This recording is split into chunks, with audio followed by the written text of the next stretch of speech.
My mother's voice echoed down the hospital corridor, sharper than the antiseptic bite in the air. "This isn't a real job, Luke, it's gambling with your life and ours."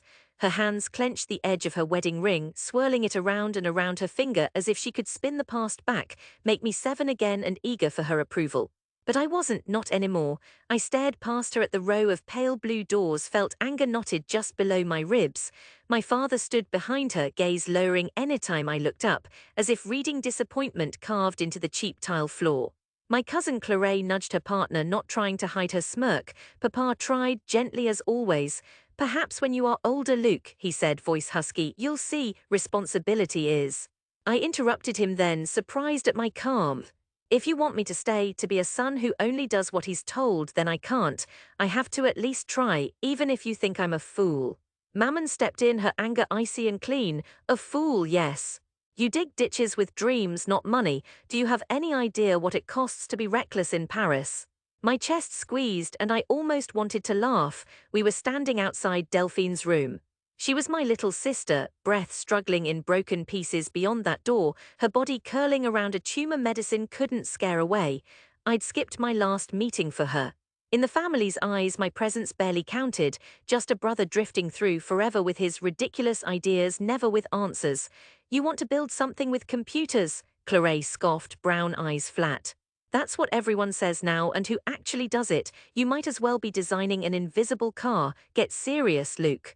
I wanted to shout, to crack something open, my dreams, the bitter taste in my mouth, the injustice that they could still rattle me like this when I was supposed to be an adult.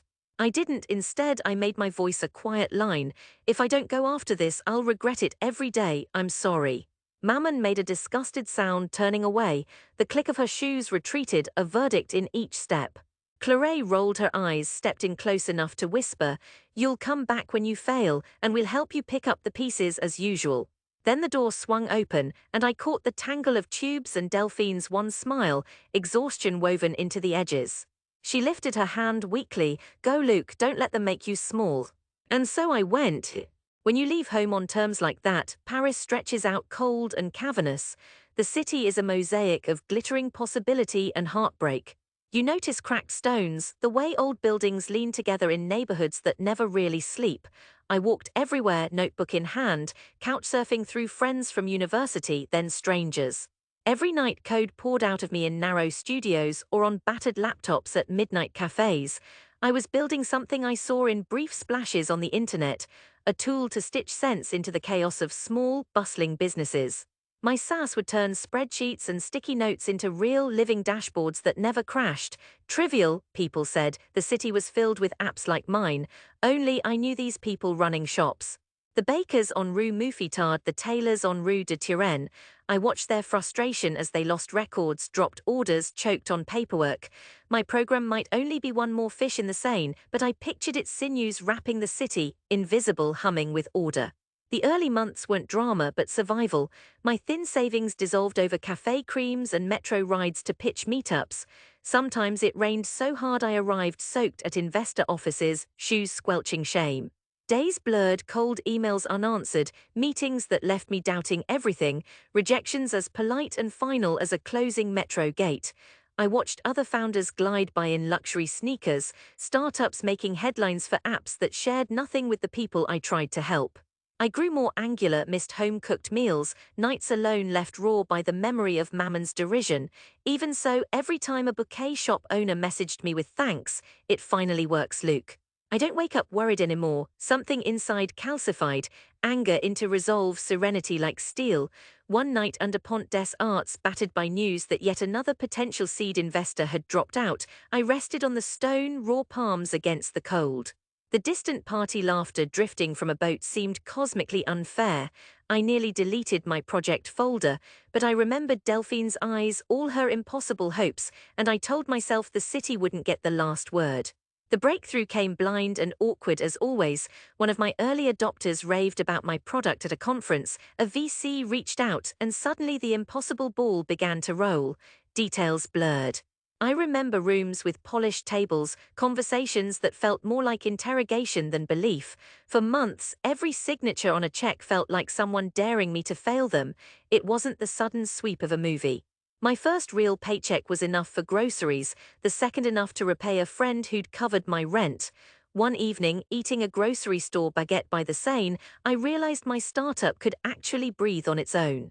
2 years later, we had an honest office, bare concrete, desks crammed with monitors, and a team who actually believed in what we made. My app, called Lutio, had quietly swept into the toolkit of half the street-level shops in Paris. No press, just word of mouth, but even after the rush of first users, first real clients, I felt an ache, the return that had haunted me through every all-nighter and every failure. Home wasn't just a place, it was a reckoning. But I delayed, maybe because I feared another corridor, another round of voices dismissing me. Maybe I couldn't imagine facing Mammon after the last time I'd seen her turn her back. The phone call came in spring, when chestnut blossoms dusted the city in fat, fragrant confetti.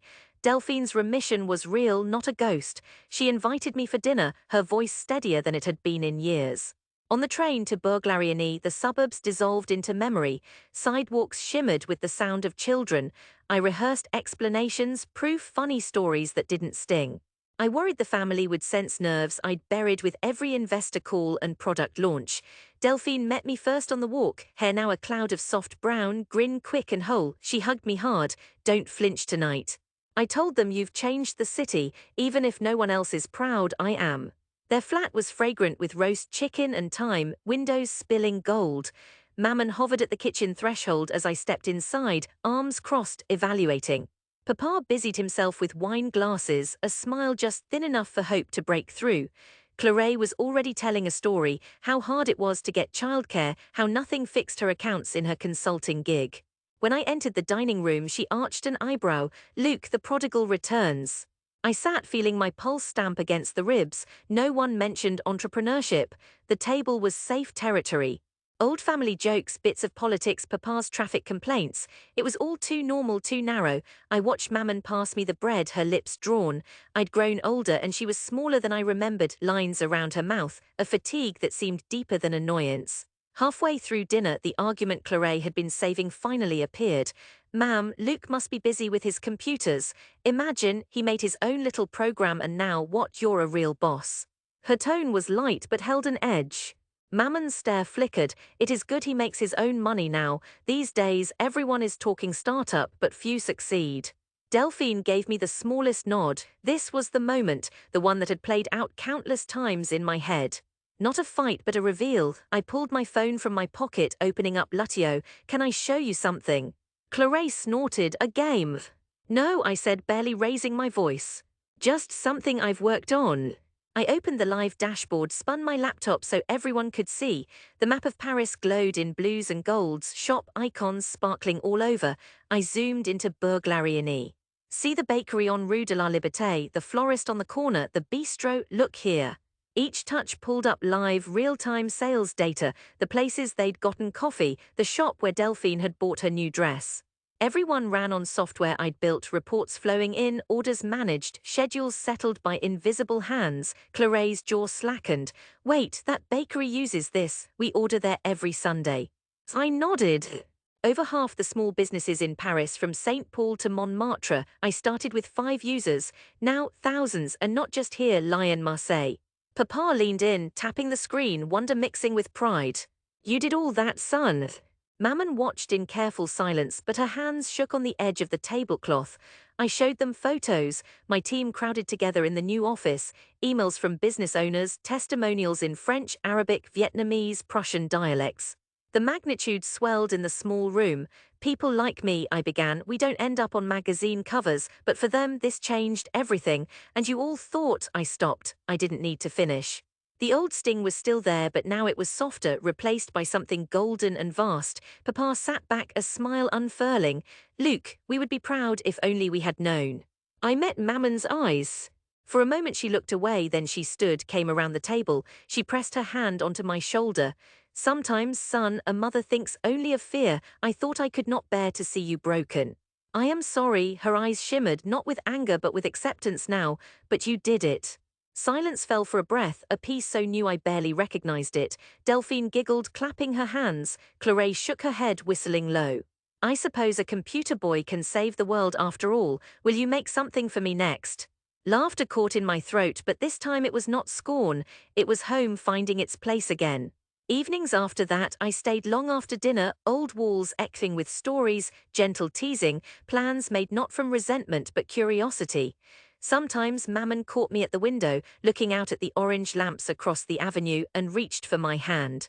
Paris took you far, she said once, her voice delicate as porcelain, but you carried us with you. That is what family should do. In those moments, anger on the corridor and the serene resolve that had built Lutio mingled into something softer, a knowledge that you can belong both to your pain and to your triumph, and that coming home crowned with proof is not just about saying I told you so. It is also about letting the skeptics bear witness and discovering in their quiet awe your own new serenity. And late, when Claire tried the software for her new side hustle, muttering that maybe she should have paid better attention to my ridiculous dream, I smiled, not with victory but with peace. Because in returning, I learned that real success is measured not only in dashboards and numbers, but in hearts quietly changed, in the narrowing gap between who you were and who you dared to become. And in those hospital corridors and at dinner tables where your proof finally speaks for itself, serenity settles in, gentle and unbreakable at last.